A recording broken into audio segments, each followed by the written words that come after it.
Alors, chers camarades,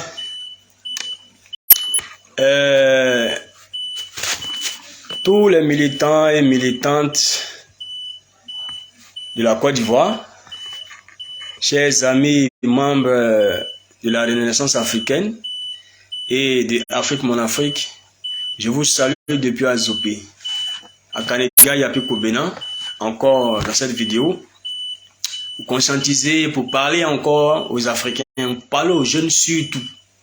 Voilà. Donc, permettez-moi de m'exprimer en 15 minutes, 15 ou 20 minutes, voilà.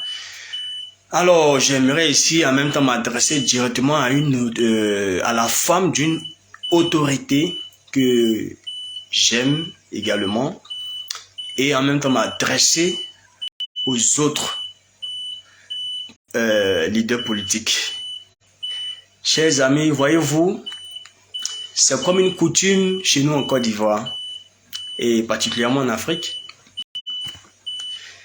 C'est à l'occasion des élections, soit municipales, législatives ou présidentielles, que des gens se disant hommes politiques, voulant aider la population, se fait fort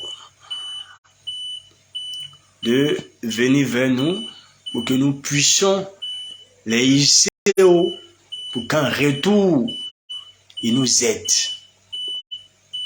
Chers amis, savez-vous, un leader politique, c'est un menteur en substance. Un leader politique est un menteur en substance.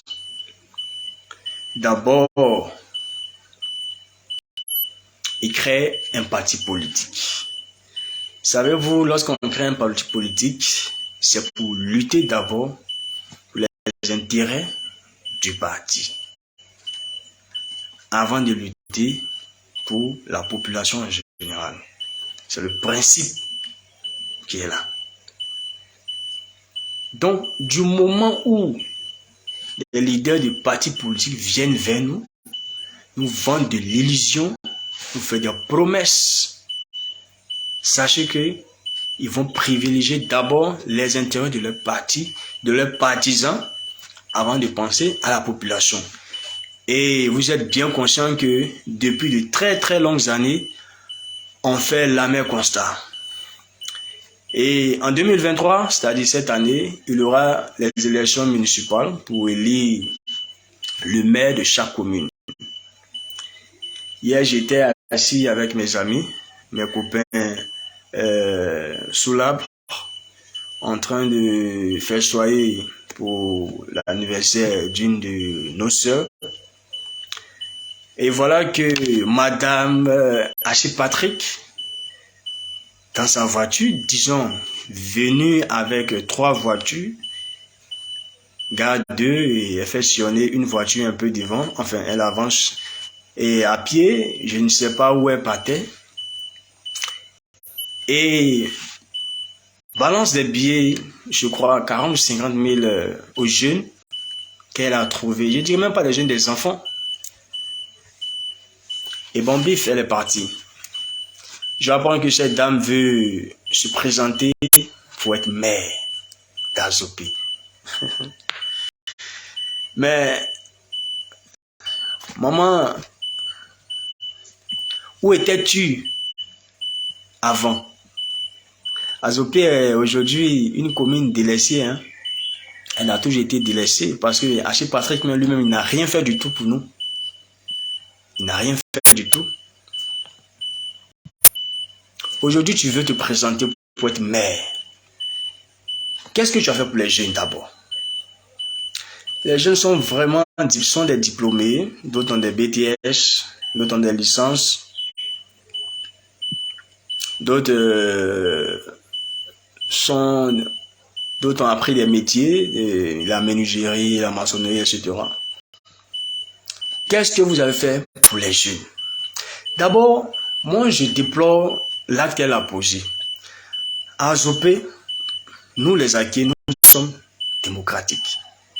quand tu viens à Azopé, dans chaque quartier d'Azopé, il y a un chef du quartier. Et dans le quartier, il y a un président des jeunes. Dans tous les quartiers d'Azopé, jusqu'à la tête, le chef, disons, le chef d'Azopé. Il y a le bois sacré. Quand tu viens à Azopé, tu ne cherches pas à rencontrer le président des jeunes ou les présidents des jeunes du quartier. Tu veux te présenter pour des élections municipales. Mais de combien, je crois, avant 2023, tu étais où? Qu'est-ce que tu as fait pour Azopé? Nous, on veut des preuves. On veut voir ce que tu as fait pour la jeunesse. Parce que c'est les voix que tu recherches appartiennent à la jeunesse. C'est vrai, c'est le peuple. Mais aujourd'hui, de 16 et plus, c'est des voix que tu peux avoir. Parce qu'à partir de 16 ans, tu vas avoir une carte nationale d'identité. Tu as le droit de vote. De 16 ans et plus. Aujourd'hui, tu as besoin de nous. Nous ne sommes pas dans les temps passéistes. Hein. Aujourd'hui, nous sommes une jeunesse consciente. Longtemps, nos papas nous ont utilisés à des fins politiques. On n'avait pas compris. On les hissait haut, mais rien du tout. Absolument rien du tout. Ils n'ont aidé que quelques-uns qui faisaient partie de leur clan. Voilà. Et c'est à l'occasion, ou du moins c'est la veille des élections, si vous voulez, avant les élections, vous venez distribuer 1000 francs, 2000 francs à chaque citoyen. Comme si c'est 1000 francs ou 2000 francs qui n'ont jamais eu de leur vie. Vous venez partager vos t-shirts, vos sales t-shirts qu'on porte. Et bête qu'on est, on est fiers de porter vos t-shirts, on meurt pour vous, on court les rues, on porte vos képis, etc. Vous êtes une femme. Vous devez vous respecter. En plus, vous êtes ma maman. Vous venez d'Anangué également. Je viens aussi d'Anangué. Mais à Anangué, là, vous avez fait quoi là-bas? Dans le village d'abord. Vous avez fait quoi là-bas? Parce qu'aujourd'hui, nous sommes une jeunesse éveillée. Nous sommes une jeunesse consciente. Lorsque vous voulez faire quelque chose, faites d'abord pour nous. Ce n'est plus comme avant, où nous devons faire pour vous, avant que vous nous fassiez pour nous. Maintenant, vous devez faire pour nous d'abord. C'est comme ça. C'est un peu le cas de M. Amonkou, M. le maire d'Azopé actuel. Au moins, Amonkou a fait quelque chose. Il a fait quelque chose pour quelques-uns. Même si ce n'est pas tous les jeunes qui l'a aidé, mais il a fait beaucoup. Quand quelqu'un a fait quelque chose de bon et qui a vraiment aidé certaines personnes, on peut le dire, on peut l'acclamer. Mais vous n'avez rien fait et puis vous voulez qu'on vous hisse à la mairie, à la tête de la mairie. Votre programme, on n'en connaît pas. Votre mari lui-même, il n'a rien fait du tout. Voilà, aujourd'hui, qui s'est allié à M. Ouattara. Il vient, un monsieur comme Laurent Gbagbo qui t'a nommé en son temps comme ministre. Il vient chez toi, il vient voir tes parents. D'abord, tu brilles par ton absence. Alors que c'est toi qui es le premier responsable de la région de l'armée. Mais tu brilles par ton absence. Et les jeunes de rien du tout sont instrumentalisés par toi, par tes miettes. Pour qu'on empêche Laurent Gbagbo de venir à Azopé. Quand tu peux empêcher Laurent Gbagbo de venir à Azopé, tu sais comment dirais-je, quel rapport il a avec ce peuple-là. Tu le sais très bien, toi, M. Patrick Haché, tu le sais très bien, monsieur le Premier ministre. Vous le savez très bien. Et non, voilà ce que vous faites. Et vous encouragez votre femme à, n'est-ce pas, à se présenter Si ça ne tient qu'à moi, si moi-même je peux boycotter, je peux la boycotter, je vais la ferai. Parce qu'aujourd'hui, figurez-vous que Azopé n'est plus comme les jeunes Azopé ne sont plus comme avant, en fait. Lorsque vous voulez faire quelque chose, ne venez pas vous foutre de nous. Quand vous venez quelque part, cherchez à voir le président des jeunes du quartier avant de vous en aller. Donc vous venez, vous faites ce que vous voulez, vous repartez. Est-ce que je me fais comprendre? Vous venez quelque part, vous cherchez des voix, vous voulez qu'on vous élise en 2020 comme maire. Là où vous rentrez là, c'est des gens, il y a des jeunes, il y a des voix là. Vous venez, même si c'est une réalisation que vous êtes en train de faire, ou bien vous avez prévu faire le bitume, etc. Mais quand même, cherchez à voir le président des jeunes, ou bien le chef du quartier, avant de vous en aller. Ça aurait un sens. On pourra au moins dire, vous nous avez considéré. Mais vous ne nous avez pas considéré. Les jeunes à qui vous avez donné ces miettes-là, vous avez donné, est-ce que vous avez changé quelque chose pour eux? 40 000 ou 50 000 francs pour combien de petits garçons là? Ils vont s'acheter des couteaux du vin, ils vont boire, c'est fini, et puis bon foi. Vous avez fait quelque chose. Est-ce que vous pensez que vous avez fait quelque chose pour vous les instrumentaliser? Vous foutez d'eux. Vous foutez de nous. En tout cas, si c'est vous qui voulez diriger la commune d'Azopé, vous avez échoué. En fait, je suis désolé. Tous les candidats potentiels à ce poste, nous sommes déjà organisés. Nous sommes en train de nous organiser. Nous allons vous écouter. Vous allez venir. Nous allons vous écouter. Mais restez, comment dirais-je, soyez prêts aux questions que nous allons vous poser. Soyez prêts. Parce que maintenant, ça ne marche pas avec nous. L'insertion professionnelle des jeunes est très, très important. C'est en cela qu'on puisse vraiment, comme on dit dans notre langage de rue, on pourra sciencer pour vous. Mais tant que cela n'est pas fait, madame, on ne pourra rien faire pour vous. Et c'est pareil aussi pour les autres candidats qui veulent se présenter ailleurs. Et voilà. À partir d'aujourd'hui, il faudrait que les jeunes soient conscients.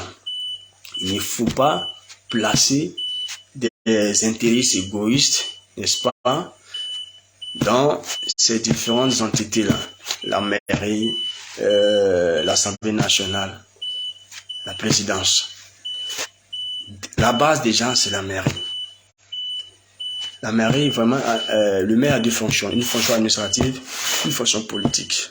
Vous le savez très bien. La fonction administrative, il a le droit de veiller à tout ce qui se passe dans la commune, veiller à la culture, la sécurité. Il doit même financer des projets des jeunes. Il doit même construire des infrastructures parce que c'est lui-même qui se paye après avoir encaissé, n'est-ce pas, les différents commerces et les taxes qu'il perçoit sur chaque commerce et aussi à la scierie, tout et tout. Tout cet argent, vraiment, ça pourra faire quelque chose, ça pouvait faire quelque chose. Non pas pour sa poche à lui seul, mais au moins il pourra aider les jeunes. Moi, je ne vous comprends pas, vous les politiques. Je ne sais pas pourquoi vous êtes aussi idiots comme ça. Vous voulez être maire. Et pour être maire, si vous voulez être maire à long terme, vous faites quelque chose. Faites au moins 50%. 50% de bien pour les jeunes. Pour que 5 ans après, les jeunes se souviennent toujours de vos bienfaits. Pour qu'ils vous rissent encore. Une fois que vous venez, vous vous foutez des gens. Avec votre famille, vous venez, vous vous placez, vous vous positionnez. Et c'est fini, on laisse les jeunes. Et vous pensez que tout ça, on ne voit pas? Vous pensez que ça va continuer comme ça? On peut mentir pour traverser un village, mais on ne peut pas mentir pour rester dans le village, ce n'est pas possible. Donc, messieurs, nous ne sommes pas achetables. Nous ne sommes pas du pain ni une boîte de sardines à qui on peut blaguer pour nous dire tenez ceci, mangez. Je suis maintenant installé chez mes parents et nous veillerons à ce que les choses soient bien claires. Et pour ces élections municipales 2023, pour Azopé, nous allons batailler. Nous allons peser les idées, nous allons analyser, nous allons observer et nous allons dessiner celui qu'il faut. Et nous allons le soutenir. Et en même temps que nous le soutenons, qu'il soutienne aussi la jeunesse. Parce que l'insertion professionnelle, c'est très important. Une jeunesse qui est au chômage, c'est dangereux. Elle peut s'adonner à beaucoup de choses de vandalisme. Il y a aujourd'hui, on a connu le phénomène, on connaît toujours le phénomène de microbes. Il y a eu maintenant des agressions qu'on a vécues un peu ici à Azopé, où on était obligé, n'est-ce pas, de barricader nos quartiers, de même faire la surveillance les soirs. Et des gens qui étaient armés, qui venaient troubler notre quiétude. Tout ça, c'est vraiment difficile. Vous étiez où? Vous étiez où? Qu'est-ce que vous avez fait? Donc, je suis désolé. Soyez prêts. Nous sommes prêts et nous vous regardons. Merci. C'était Akananga Yapi Kobina. Ciao.